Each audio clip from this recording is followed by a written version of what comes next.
welcome back to another episode of Resilience by Faith with your host. I'm Reese. If you're new here, please hit that subscribe button because I want you a part of my community. I really do. Don't forget to add the Facebook group so that way you can share your feedback on these episodes and you can connect with other like minded people who also been through resilience. Matter of fact, I don't know anybody who hasn't been through resilience. Everybody's gone through obstacles in their life, but I am working on creating a community for us to be able to bond together and have like intellectual conversations with each other, and also give me like ideas of other topics I can also cover on this podcast dealing with resilience and faith. Well, anyway, today we are going to be talking about an unpopular opinion, or should I say, an unpopular topic. Today, I definitely want to talk about burnout. And let me just tell you, I experienced burnout when I didn't know I was experiencing burnout. I think that it snuck up on me like a thief in the night. I'm telling you. One of the things, sorry guys, for those of you who are watching me, I'm checking my volume, making sure you can hear me. But one of the things I noticed when I was going through burnout was definitely the first thing I noticed was my irritability. I was angry at everything. I was very snappy. I didn't want to be bothered and I was going off on people. But a reason why I'm covering it today is because I want other people to be aware, more self aware of how they're coming across and why. It's not enough to say, oh, I'm irritated. Why are you irritated? What's going on in your life that we can take control back over? Because when burnout hit me, I felt like I was in some of the most last stages of it. Um, I didn't end up in the hospital. If you guys remember our first season, we had Miss D Hikes. She shared her story of burnout. And if you haven't heard that podcast episode, you need to go back and listen to it. But she was a registered nurse who didn't know she was experiencing burnout until she was on the floor at her job. And they literally had to admit her as a patient. And they made her take time off to recuperate. I don't ever want it to get to that point for me. I will definitely let you guys know that where I am today is in a much better place than where I was when I first started working. But let me just go back some. So, when I experienced burnout, I would definitely say it was 2019. This was BC, before COVID, okay? And this was before the world went to just just pieces with COVID. Um, I'll say I had just finished up PA school and I had to retake my boards and I was just stressed out. I had lifted like I took all of my things. I was living with my mother to go back to PA school. So I took all of my things and moved to another state only to get there and start a job that possibly was going to be taken away from me if I didn't pass my boards. Do you know the amount of pressure that was already put on me from graduating from PA school? But it's not enough to graduate. You have to pass your boards to become certified to practice. And I had already gotten a job before I took my boards.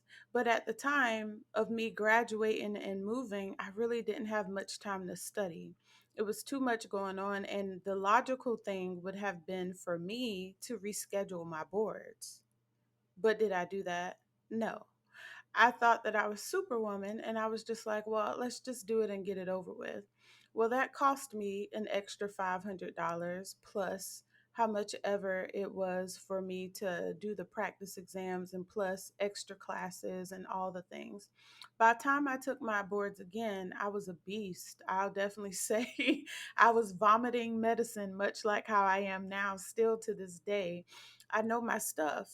So I don't regret having to retake my boards because I feel like that makes me a better provider for me. Like that's my experience. And I felt like I needed that check. Afterwards, after I finished my boards, I went straight into working. There was no breaks, no breaks. Now, my first job ended in me seeing close to about I would say 14 on a good day, 24 or almost close to 30 patients on a bad day in the midst of COVID, in the midst of the pandemic, and everybody having a mental health crisis with anxiety. But all of it just wasn't just anxiety. It was the pandemic was bringing up all sorts of things for people and bringing out all sorts of disorders that they've always had. But I think it was way more noticeable in the pandemic because you're home with your family members and they can see how you're acting and your patterns and all that. So, needless to say, people were seeking help and it wasn't enough providers. I feel like we're still feeling the aftermath of the pandemic um, as far as the mental health crisis goes. And we had no help. At my job, it was only four providers. And honestly, psychiatry is not a field where a lot of people are just like, oh, I want to go to psychiatry. Nowadays, it is kind of because I see a lot of more people talking about it and making it a lot more normal, quote unquote, to speak. But we're still not there yet. There's still a huge stigma that we're fighting, but more people are seeking help, which is great. More people are talking about it. Now it's a lot of misinformation going on, just like how it was in COVID with a lot of misinformation, people talking out the side of their neck about what they think they know and they don't know anything. And then there's some people who are truly talking about their symptoms, not trying to diagnose themselves, but just sharing what they're going through. Those are the people I back up and support. The people who are trying to diagnose themselves are doing a disservice to the public because there are other people who are also identifying with what you're going through. And if you self diagnose yourself, then they're going to think you have the same thing or they have the same thing that you have, which is wrong. And then they finally come to see someone like me. And I have to tell them, nah, that's not what you have. But also, I have to back it up and prove it, which makes my job easier because I do love to educate. But it would have been even easier had they not been influenced by the wrong information and felt so strongly about it. And then I want to have a conversation about why it's not just or why it isn't so. And they want to argue because at that point they're defensive. And also, they have a mental illness, so they're not being treated. I'm trying to help them, and it makes my job difficult. So please don't do that. If before you think about self-diagnosing yourself, before you think about Googling and you think your Google degree is sufficient, remember all the providers out here who actually went to school to study these things and try not to make our job harder than what it needs to be. Um, but I say all that to say, when I first experienced burnout, I just thought I was tired and that I was working too hard and I wasn't getting enough sleep. Then I was thinking, well, 24 hours is not enough time in a day to do what I do and to have time to have a life outside of work, but I'm going to try. So then I was working in overdrive. I was working to try to be successful at my job, and I was working to prove myself as a new PA, and then I was working to still enjoy life. And that's just the quite opposite of what I was doing. And then I would definitely say as time went on, and like it got easier for me in the sense that my documentation skills got better. My knowledge was picking up even more than before because now it was just narrow, like it was specialized down into psychiatry. And I felt like I was beasting at work, but I still was feeling tired and irritable. And I wasn't joyful in what I was doing. Um, and I couldn't figure out why because I was like, I got the dream job I wanted. I'm working in the environment I wanted to. I'm doing what I love. I'm seeing what I love. I don't understand why I'm not happy.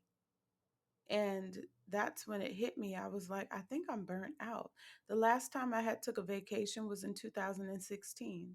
I went straight through school, straight through undergraduate graduate studies, and I went straight into grad studies um, in my master's degree. And it was just one thing after another, one thing after another. If I wasn't working, which I couldn't work during PA school, but right before I went into PA school, I was working full time as a CNA, and I was taking care of two demented patients. And by myself.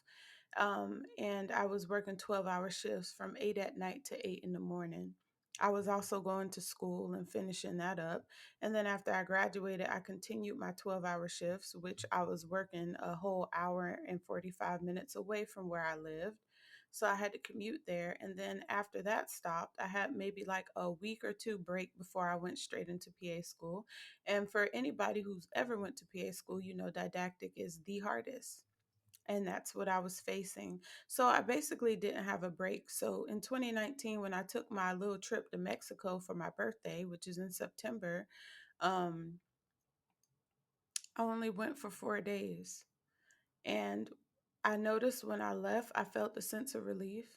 And I was just starting to like kind of get my reins and relax when it was time for me to come back.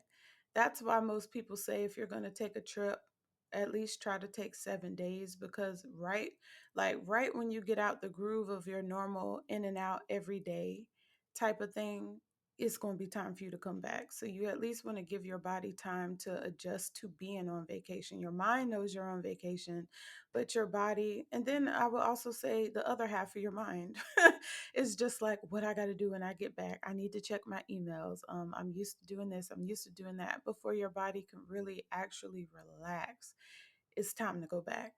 And I noticed when I left the airport, I flew into Charlotte. When I left the airport and I was driving back to Virginia at the time, I had a full-blown panic attack coming down 81, coming down 77, and I didn't know why I was panicking. That panic attack lasts for a whole hour. You know how miserable it is to drive for a whole hour having a panic attack?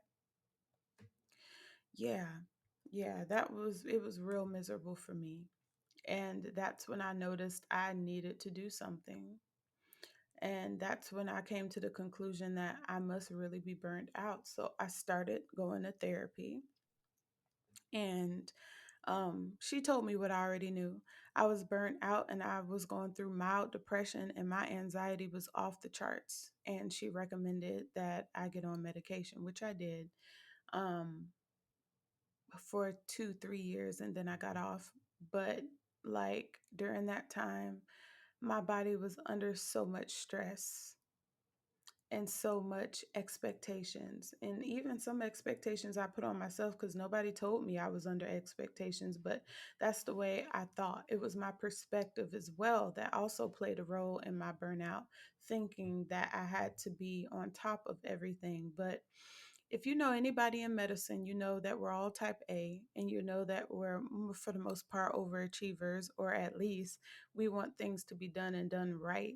Um, and that's how I still am today. But let me get into the real definition of burnout, because I'm pretty sure you guys got an idea. So, there's a difference between stress and burnout, okay? So don't confuse burnout with stress. Though stress is having too much on your plate, which I thought that's just all it was. That's what I had. But it was just it was too much. Burnout is the opposite though. You typically feel like you don't have enough. You don't have enough motivation, you don't have enough energy, and you don't have enough to care. And at that point where I was, when I noticed I was irritable, when I noticed I was tired all the time, of course I didn't have enough energy, I didn't have enough motivation, and I started to not have joy in what I was doing. And that was the point that killed me, because I was like, most people I graduated with didn't even get a job in the specialty they wanted. I got the job and I got the environment I wanted. I'm not inpatient, I'm outpatient, and I love it here. I soar, I rock at psychiatry. Why am I not happy? I was burnt out. I didn't have the motivation. I started to get to the point where I didn't want to come to work, where I was starting to despise work and despise seeing patients, because I was just that burnt out and that tired, and I was just going through the motions. I was still, doing my job, but I felt like I would have did even better if I had not felt like I was lacking energy, lacking motivation, lacking time. I'm telling you, The same can be said like for misinterpreting depression for burnout. Like a lot of people say, oh, well, I must be depressed because I don't have energy, because I don't have motivation, and I don't want to do anything, and I don't get joy out of doing anything. And in most places, is not. Or it is possible for you to have both coexist at the same time, but we're just talking about burnout. So, um, you may be at a higher risk of burnout if you have poor self esteem, unrealistic expectations, which was me, in the workplace, or you aren't comfortable coping with stressors. And I had a lot of them, child. You may also experience burnout at a higher rate if your job requires a heavy workload, um, or is understaffed. Yes, yes, and yes. Or if there's conflicts in the workplace. Yes. And I can get into that, the adversity that I faced as a new grad, as a new Black PA in psychiatry. There was a lot going on, child. But did you know that there are 5 stages of burnout? I just thought burnout was one phase, um, one stage. Like I didn't know it was 5 different stages. But that's why at the beginning, after studying this a little bit, I said that I was more close to like the middle end phase because I was in a bad place, but it can progress to much worse. So, what are the 5 stages of burnout? So I would say number one is the honeymoon phase, and I'm getting all of my information from Intergreestock. It's INTEGRISOK.com. That's where I'm getting my information from. I actually could have went on D Hike's website and got information from there too, but I'm gonna just use them as a reference. So I'm giving them their props, but I'm reading this straight off the website. So if you see me looking down, I'm reading, okay, for those of you who are watching the video. But the first stage is honeymoon phase. Honeymoon phase is similar to a marriage. This stage comes with energy and optimism, and it's whether you're starting a new job, which in the case I was, it's common to experience satisfaction that leads to periods of productivity and the ability to tap into your creative side. Now, it's the onset of stress phase, which is the second phase. This phase includes the eventually the honeymoon phase dwindles out, and then you experience stress. Um, it may not be every day of every second of your life, but it comes daily. And this stage begins with physical or mental signs that you may start to lose focus more easily or be less productive, physical fatigue, you can't sleep, and you can't enjoy activities outside of work. Okay, that was me. I couldn't get joy out of anything. I didn't have motivation. I didn't have energy. I didn't have nothing. Now, going into the third phase, chronic stress phase, you'll reach a point where the stress becomes more persistent or chronic. And as the pressure mounts, the stress is likely to consistently affect your work. Examples include feelings of apathy, not completing work on time, being late for work, or procrastinating during tasks. Now, I'm never late for work.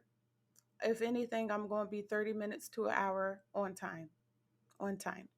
But I will definitely say I would procrastinate. Some days I would get off work and I would just stare at the wall, and the TV would be on, and I would eat, and I would just stare past the TV, and I would sit there for at least an hour just looking at the wall, and my mind is constantly thinking about all the things I have to do tomorrow, or have all the things I have yet to finish for the day. And then I would get tired of looking at the wall, and I would look at my TV and remember it was on and notice that I wasn't watching it. So then I would turn it off, go take a shower, and go to bed. And literally, I get off work at 5. Well, at my last job, my first job I'm talking about. And so I would be in the bed at 6 or 7. Already took a shower, already ate, and I'm in the bed. Um, because I was just that tired. So I thought maybe going to bed earlier would give me energy for tomorrow, but the problem is it never did. Socially, you may withdraw from normal work related conversations. I always withdrew from my work conversations because I felt like it didn't include me. again, that's another topic for another day, but I did not feel included at my job. I didn't feel any, any. And I talked about that some on my YouTube channel. The struggles I went through as a PA student already. But my first job, negative. When they say medicine is not inclusive, yeah, I felt all of that being at my first job. Um, Sometimes you may become angry and lash out at coworkers. I never lashed out at coworkers, but friends. My friends got the heavy end of my anger and my irritability. Family did too. Sometimes these feelings follow you home and can affect relationships with friends or family. What did I say? My coworkers didn't, but my friends and family surely did. The fourth phase of burnout. So I feel like I was in the in the phase. I was like right in the middle before I got help. The fourth phase of burnout is called the burnout phase. This phase is when you reach your limit and can no longer function as you normally would. Problems at work begin to consume you to the point where you are obsessed over them, and at times you may feel numb and experience extreme self doubt. Physical symptoms will become intense, leading to chronic headaches, stomach issues, and gastrointestinal problems or GI problems. Friends and family members may also notice behavioral changes. And phase five, which is the last one, is habitual burnout phase. If left untreated, burnout can become a part of your everyday life and eventually lead to anxiety or depression. You can also begin to experience chronic mental and physical fatigue that prevents you from working. Your job status may be put in jeopardy if you continue down this path. So, let's go over the symptoms of burnout. Um, the physical symptoms include feeling tired. That was me. Having difficulty sleeping. I did eventually progress to that, waking up in the middle of the night, not being able to sleep, having panic attacks or feeling like there was a heaviness on my chest, dealing with headaches or muscle pain, change in appetite. Emotional symptoms include lack of motivation, experience feelings of self doubt, failure or loneliness, and overall feeling of dissatisfaction. And behavioral symptoms include social isolation, not performing your responsibility, and work related anger outbursts. So, we talked about what burnout is, the stages of burnout, and what are the symptoms. But now let's talk about how do you recover from burnout. So, how do you recover from burnout? Know your limitations.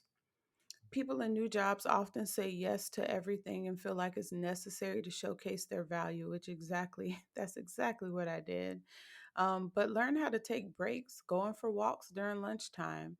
Um, breathing techniques to lower your stress. A lot of jobs give out stress balls. My current job give out stress balls with our little logo on it, but just giving us a chance to like squeeze out the stress and take breaks.